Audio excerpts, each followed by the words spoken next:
बिस्मिल्लाहिर्रहमानिर्रहीम। अस्सलाम वालेकुम स्टूडेंट्स। अब हम अपना प्लांट फिजियोलॉजी का बॉटनी डी का चैप्टर नंबर 2 स्टार्ट करेंगे, जिसमें हम लोग diffusion, osmosis, absorption, translocation and transpiration जो है इसको स्टडी करेंगे। डिफिजन जो है movement of molecules from higher concentration to lower concentration जो है वो डिफिजन कहलाता है। ये डाउन द कंसनट्रेशन ग्रेडियंट हो रहा होता है प्रोसेस।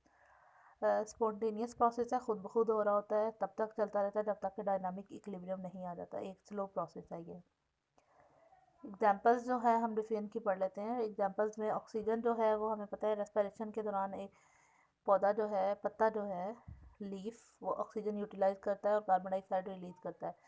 ये कार्बन डाइऑक्साइड जो है वो कलेक्ट होती है इंटरसेलुलर स्पेसिस ऑफ लीफ में, और उसके बाद डिफ्यूज़ होके जाती है इंटरसेलुलर स्पेसिस से आउटर एयर में। और इसी तरह से ऑक्सीजन जो है वो एयर से डिफ्यूज़ होके आती है इंटरसेलुलर स्पेसिस में से होते हुए प्लांट्स के लीफ के अंदर। ठीक है, तो ये एक डिफिजन वाला प्रोसेस है। पेट्रोल और परफ्यूम जो है वोलेटाइल लिक्विड्स हैं।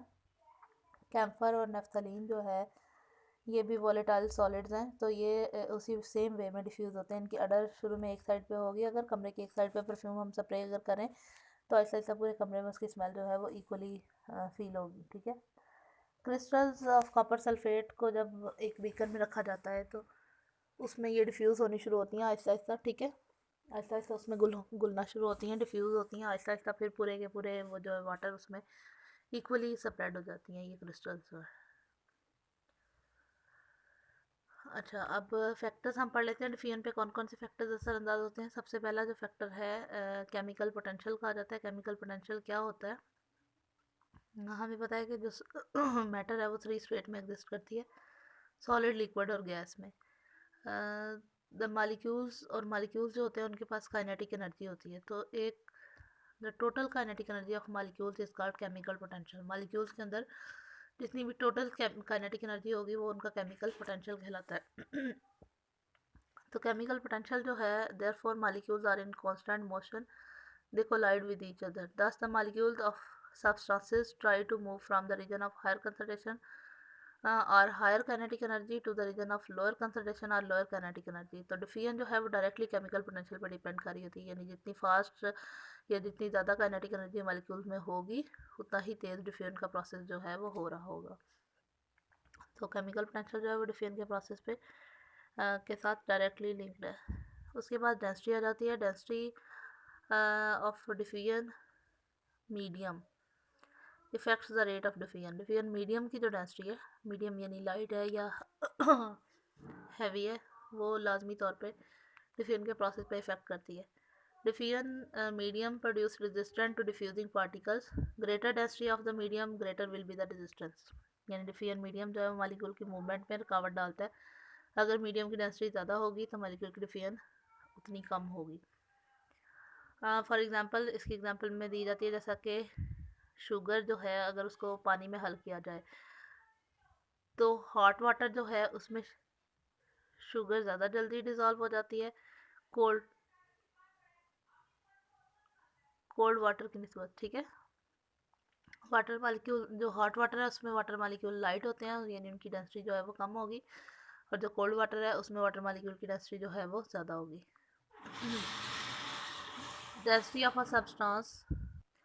अच्छा, जो एक मालिक्यूल की डेंसिटी होती है वो डिपेंड कर रही होती है मालिक्यूल्स के दरमियान में आपस में, depends upon its molecular weight and distance between the molecules. जितना मालिक्यूल का वेट होगा और हाँ जी, तो स्टूडेंट हम लोग इस पे थे कि जितना ज़्यादा मालिक्यूल के दरमियान मालिकुलर वेट और डिस्टेंस मालिक्यूल्स के दरमियान में होगा, इन दोनों चीज़ों पर डेंसिटी डिपेंड कर रही होती है। जैसा कि गैसेज जो हैं उनके दरमियान में, उनके मालिक्यूल्स के दरमियान में ग्रेटेस्ट डिस्टेंस होता है, यानी वो बहुत फासले पे होते हैं एक दूसरे से। तो मालिक्यूल गैसेज की जो डेंसिटी है वो सबसे कम होती है, और सॉलिड्स के मालिक्यूल जो हैं वो बिल्कुल एक दूसरे के करीब करीब होते हैं, तो वो ज़्यादा डेंस होते हैं। ठीक है, तो इसीलिए they have higher density and low rate of diffusion. इसी वजह से जो सॉलिड्स हैं उनका डिफिजन का जो रेट है वो लो होता है। एक अब लॉ है ग्राहम्स लॉ, जो इसी तरह से डेंसिटी को एक्सप्लेन करता है। ठीक है, डेंसिटी और डिफिजन के रिलेशनशिप को एक्सप्लेन करता है। It states that rate of diffusion of gases are inversely proportional to the square root of their densities. ठीक है, ये उसकी डेफिनेशन है कि rate of diffusion of gases की डेंसिटी को एक्सप्लेन करता है कि गैसेज की जो डेंसिटी है वो उनके rate of diffusion of gases, यानी गैसेज का जो डिफ्यूजन का रेट है वो उनकी डेंसिटीज़ के स्क्वायर रूट के इन्वर्सली प्रोपोर्शनल है, ठीक है। अगर R1 हम एक गैस की ले रहे हैं रेट डिफ्यूजन का, और R2 दूसरी गैस का ले रहे हैं, तो इनकी डेंसिटीज़ के स्क्वायर रूट के इन्वर्सली प्रोपोर्शनल होगा इनका डिफ्यूजन का रेट, ठीक है। डिफ्यूजन प्रेशर जो है वो क्या होगा, pressure exerted by the diffusing particles is also known as, यानी जो डिफ्यूज़ होने वाले पार्टिकल हैं वो प्रेशर एग्जर्ट कर रहे होते हैं, वो प्रेशर जो है वो डिफ्यूजन प्रेशर कहलाता है, ठीक है। ये प्रेशर जो है ये डायरेक्टली प्रोपोर्शनल होता है concentration of number of diffusing particles के। अगर डिफ्यूजिंग पार्टिकल्स जो है उनकी कंसंट्रेशन ज़्यादा होगी तो डिफ्यूजन प्रेशर भी ज़्यादा होगा, और अगर डिफ्यूजिंग पार्टिकल्स की कंसंट्रेशन कम होगी तो डिफ्यूजन प्रेशर जो है ये भी कम होगा। जैसे कॉपर सल्फेट की जो क्रिस्टल्स है उसका पानी में डिफ्यूजन हमने पढ़ी थी, तो जिस जगह पे कॉपर सल्फेट की वो क्रिस्टल पड़ी होगी उसके करीब डिफ्यूजन प्रेशर जो है वो ज़्यादा होगा, जैसे जैसे वो डिज़ोल्व होकर आगे तक पहुँचती जाएगी तो डिफ्यूजन प्रेशर जो है वो कम होता जाएगा। इंपॉर्टेंस क्या है डिफ्यूजन की प्लांट्स में, डिफ्यूजन का प्रोसेस जो है हमें पता है कि प्लांट्स में कहाँ कहाँ पे यूज़ हो रहा होता है और ये कितना इंपॉर्टेंट है। Plants transfer food particles from phloem and water particles from xylem through diffusion. Xylem और फ्लोएम में जो डिफ्यूजन हो रही होती है, और जाइलम और फ्लोएम वाला प्रोसेस हम सब जानते हैं कितना इंपॉर्टेंट है। जाइलम जो है वो पानी कंडक्ट कर रहा होता है पौधे में, और फ्लोएम खुराक कंडक्ट कर रहे होते हैं। उसके बाद जो नेक्स्ट इसका एडवांटेज है वो कार्बन डाइऑक्साइड पौधे ले रहे होते हैं, ऑक्सीजन रिलीज़ कर रहे होते हैं, ये प्रोसेस भी डिफ्यूजन के लिए हो रहा होता है लीफ में, ठीक है। तो ये इस हवाले से भी इंपॉर्टेंट है। फोटोसिंथेसिस में बहुत सारे फोटोसिंथेसिस के प्रोसेस में बहुत सारे पॉइंट्स पे डिफ्यूजन का प्रोसेस जो है वो इन्वॉल्व हो रहा होता है, तो ये सारे डिफ्यूजन के प्रोसेस जो है इसकी इंपॉर्टेंस है, ठीक है। नेक्स्ट जो है रूट एब्जॉर्ब कर रही होती है वाटर सॉइल में से, वो भी डिफ्यूजन के ज़रिए आ रहा होता है, डिफ्यूजन के प्रोसेस के ज़रिए आ रहा होता है। इसके अलावा फंजाई जो है वो डाइजेस्टेड फूड एब्जॉर्ब करते हैं, तो वो भी डिफ्यूजन के प्रोसेस के ज़रिए आ रही होती है फंगस के अंदर, तो ये डिफ्यूजन के प्रोसेस की इंपॉर्टेंस है।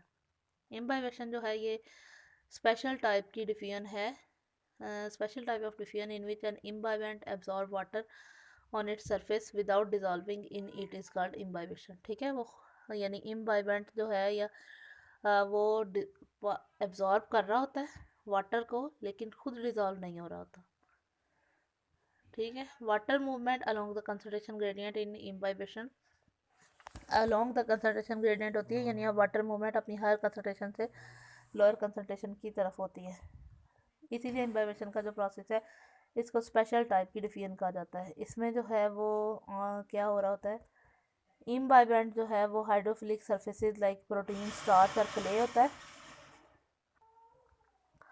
प्रोटीन्स जो हैं have high imbibing capacities and starch and cellulose, protein की इम्बाइबिंग कैपेसिटी जो है वो स्टार्च और सेलुलोज से ज़्यादा होती है, और ये सारी जो हैं ये इम्बाइबेंट्स हैं, ठीक है। प्रोटीन, स्टार्च और क्ले वगैरह जो है। इम्बाइबेशन प्रेशर जो है ये force exerted by the imbibant, imbibant जो फोर्स एग्जर्ट कर force generated by imbibant, imbibant जो फोर्स जनरेट कर रहा होता है। अच्छा, प्रोटीन चूँकि हाई इम्बाइबिंग कैपेसिटी है इसलिए प्रोटीनेशियस जो सीड्स हैं वो ज़्यादा स्वेल कर जाते हैं वीट या दूसरे की निस्बत जब उनको पानी में रखा जाता है, तो ठीक है वो ज़्यादा एब्जॉर्ब करता है, ज़्यादा इम्बाइबेंट है। तो imbibant force generated by the imbibant is called imbibition pressure. और मैट्रिक पोटेंशियल जो है वो सिमिलर होता है सल्यूट पोटेंशियल की तरह। सिग्निफिकेंस जो है वो क्या है इम्बाइबेशन की, hydrophilic protoplasmic and cell wall constituent absorb water by imbibition. Imbibition देख लेते हैं। Dry plant materials like wood are placed in water,